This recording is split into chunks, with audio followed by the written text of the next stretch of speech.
নির্বাচনে বিজয়ের আগেই বিজয়ের বেশে মুচলেকা দিয়ে নিজ এলাকায় ফিরলেন চেয়ারম্যান প্রার্থী। কর্মী সমর্থকদের তোপের মুখে ১২ ঘণ্টা পর র্যাবের হেফাজত থেকে মুক্তির খবরে আনন্দে মেতে ওঠেন নেতাকর্মীরা।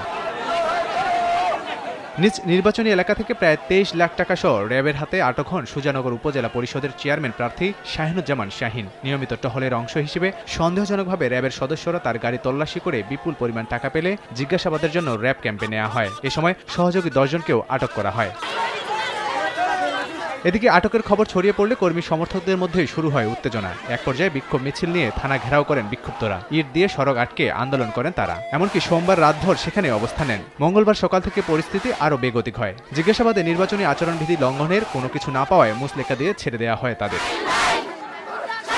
নির্বাচনী যে আচরণবিধি সেটার কোনোভাবে ব্যত্যয় আমরা পরিলক্ষিত হয়নি এবং সেটা জেলা কোর কমিটির রিটার্নিং অফিসার সকলের সর্বসম্মতি ক্রমেই ছেড়ে দেওয়া হয়। আইন শৃঙ্খলা বাহিনী যদি কাউকে জিজ্ঞাসাবাদের জন্য নেয়, অবশ্যই র্যাব ফ্রি নিশ্চিত রাখে যে আমি তো আমার পরিবারের কাছে বা আমার অভিভাবকের কাছে আমাকে হস্তান্তর করলো, সেটা অবশ্যই র্যাবের একটা বিধান রয়েছে, যেটা যে আমাকে সুস্থ সরলভাবে যেভাবে নিয়েছে সেভাবে আমাকে ফেরত দিয়েছে, এটা একটা নিশ্চয়তা রাখেই।